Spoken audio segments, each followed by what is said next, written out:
इसरो का एक और कमाल, भारत का 4700 किलोग्राम वाला सैटेलाइट।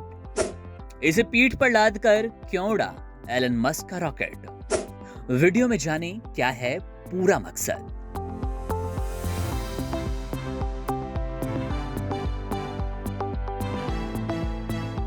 स्पेस जगत में भारत ने एक और झंडा गाड़ दिया। दरअसल सोमवार देर रात जब हम सब सो रहे थे, तब एलन मस्क का रॉकेट इसरो के GS-8092 सैटेलाइट को पीठ पर बांधकर अंतरिक्ष में उड़ चला। दरअसल एलन मस्क की कंपनी स्पेस एक्स के फॉल्कन 9 रॉकेट ने मंगलवार तड़के इसरो यानी कि भारतीय अंतरिक्ष अनुसंधान संगठन के GS-8092 संचार उपग्रह को फ्लोरिडा के कैप कैनावेरल से सफलतापूर्वक लॉन्च किया। इसरो के 4700 किलोग्राम वजनी GS-80N2 उपग्रह का मकसद दूर दराज के क्षेत्रों में डेटा अथवा इंटरनेट सेवाएं पहुंचाना होगा।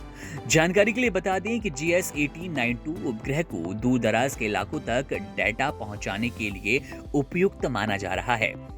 पूरे भारतीय उपमहाद्वीप में इन फ्लाइट इंटरनेट कनेक्टिविटी को सक्षम बनाने के लिए इसी उद्देश्य से इसको डिजाइन किया गया। इसरो का मार्क 3 लॉन्च वाहन जियो स्टेशनरी ट्रांसफर ऑर्बिट यानी भूस्थैतिक स्थानांतरण कक्षा में अधिकतम 4000 किलोग्राम वजन ले जा सकता है, मगर GS-8092 का वजन 4700 किलोग्राम था। इसके लिए भारत को एक ऐसे रॉकेट की जरूरत थी जो इस भार को अंतरिक्ष में पहुंचाए। इसलिए इसरो ने इस मिशन के लिए स्पेस एक्स के लॉन्च व्हीकल का सहारा लिया। इसरो का स्पेस एक्स के साथ ये पहला कमर्शियल कोलैबोरेशन है। अब आपके मन में सवाल होगा कि इस मिशन का मकसद क्या है और भारत को इससे फायदा क्या होगा। GS-8092 एक हाई थ्रूपुट का बैंड सैटेलाइट है। इकोनॉमिक टाइम्स के अनुसार ये GS-80 सैटेलाइट की श्रृंखला में लेटेस्ट सैटेलाइट है। GS-8092 को सरकारी स्वामित्व वाली new space India limited NSIL ने विकसित किया और इसरो की वाणिज्यिक शाखा NSIL GS-8092 के फंड और संचालन के लिए जिम्मेदार है। इंडिया टुडे के अनुसार इस उपग्रह का मिशन जीवन काल 14 वर्ष है। इसे 19 नवंबर 2024 को फ्लोरिडा के कैप कैनावेरल से लॉन्च किया गया।